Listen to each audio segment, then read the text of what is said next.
right, we back. My expert opinion. Tonight's episode is gonna be a special one.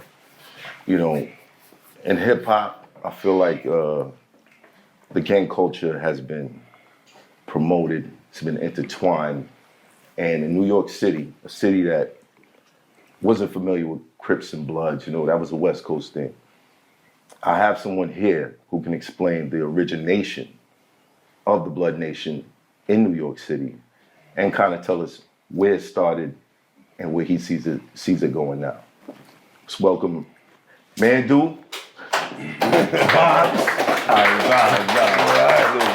Thanks for having me. My man 10 toes down. Thanks for having me. So now, I saw a clip of you going full Macho Man Randy Savage. Yeah, I know. I'm a 70s kid. I can't help it. Yeah. Okay. On Jim Jones. Jim Jones. What started that? You know, what I know I contributed, and brothers like Bad Vibes and many other brothers that's from the first generation, we know what we contributed. We know what we started it for. Right. I helped spread it, but I'm definitely with day one. So I helped put pen to paper with that too.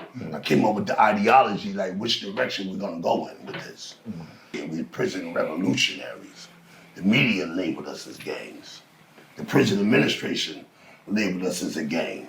And if we was to be honest too, we took on the attributes of it too, of a gang. That's what we here to eradicate now, put it back in its proper perspective. Right. Originally, it was all revolutionary because we was in there fighting ERU, we was in there fighting Netta and Latin King COs because they used to line us up, you know, when we was less than 100. And when we was, way when we was less than 100, Yeah, it was and less we than just 100. almost 200 That's deep. what I was about to say, and not to interrupt you, but once we lost track of the numbers, like far as the numbers that we had, we lost the whole spirit of the movement. That's when it took on the atrocities of a street gang, and it actually placed itself in that for a long time. Right. So But what was it about Jim Jones that made you say, Well, I want to fight you? it was because I know how he got that flag.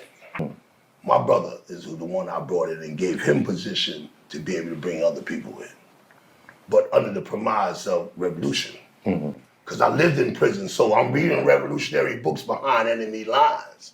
So I have no other choice but to take this shit seriously, period. Right. So my response to when I see Jim about with the homie Hogan's 4/5 with the drop your flag. I'm not with the problems with the drop your flag turn, but it is what it is. Right. Because you get that's like a total. It's not respectful. A lot of us died and fried for that shit. All the history of every color flag, they all were revolutionaries in the beginning, especially when they minority gangs. Right. Every single last one of them were to protect their community from an outside oppressor. Every color, right? So every last one of them, I read all their literature. I had to, because at one time we were ops. And a lot of them we done popped on each other and took each other literature. We done ran in each other's cells and took each other literature while we popped it. Right. So I know what the op is thinking. So you feel like Jim represents a different side of It's not even what he represents. It's that I never truly seen him because I'm living on where I'm living at. I'm doing what I'm doing. I'm bopping the way I'm bopping. I'm at the day one. So I always seen him as an entertainer. Always seen him as a celebrity. That's what he was as an entertainer. That's all I seen him as. I wasn't mad with him. I wasn't mad with him when he stayed in his entertainment celebrity lane. But the moment you because the influence that you have, the moment you say something that the real street people, the real guys that's in the street trying to save lives and keep people out the cells and hell, now you're gonna say something that's gonna affect my work.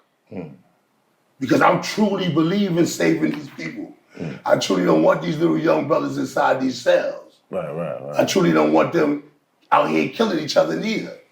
I wasn't even allowing them to cut and slash and fight each other in prison without me having to get in between that. So you think I want to come on the street and watch them murder each other? No. Even though the rate is lower than it was when me and my generation was out here murdering each other, I definitely don't want them to escalate to that. Right.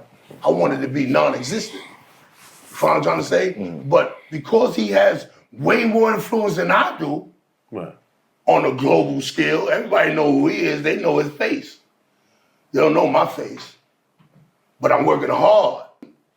No Diddy. I'm putting it in to save my community. Me and my brothers, and it's mad brothers come from this gang culture that's the pioneers of this city as far as bringing down the violence rates in this city. That's putting their body between bodies and bullets. That part. So when you're gonna be an entertainer and you're gonna rep that as an entertainer, I need you to make comments as an entertainer. Don't answer true life questions. Well, what was the line in particular that? The line in particular when he spoke about the war, right? And I understand, and I said it, Bad Vibes and Man Do and the Man Do Warrior channel on our platform. So on that platform, we both addressed it about what we know he been through some wars. We ain't saying the dude ain't been through no wars, but he ain't been through the wars. He wasn't through that. He ain't been through the wars for Damu though. Right. He went through wars for his career. He went through wars to put his brand on the map. You know what I'm saying? Right. He didn't go through the wars that we went through for the flag. Yo, and if I was to say too mad, that way he answered, that touched us. Like, we like, what? Yo, so much that we sacrifice and lost, not just time, man, time went on. It's so much that we sacrifice and lost. To hear somebody who corporate America funds to run across the stage, even if it's just with a red flag on, we couldn't connect with that. Yeah. And to be honest with you, I heard it. I called Hitman Dude early in the morning, sent it to him. I said, look what this dude said. Yeah, I Have y'all respect ever had a That really conversation, bothered though? us. Of Yeah, course. he's seen it before me. Right. He sent it to my phone. I didn't watch it that night. He hit me early in the morning, yo, you watched the video that I sent you. I said, nah, I'm working. I'm out in the street saving lives. Like super nigga, in real life. So when I said, I'm gonna watch it now. I'll watch it. And that's when the internet seen it. I see a total. So what you seen was a real reaction. Yeah, real time. In real time. Because after I seen it on my phone, I seen a minute and a half, the opening. When he smoked, I said, oh no, I cut it up and put it on the TV. So when you see my reaction, that's real time reaction. Now, Jim being one of the first New York Bloods, well, to gain popularity, why haven't you guys ever had a conversation together? Well, It's hot for trapper turn smack rapper. Only smack rapper that you know is smack rapper.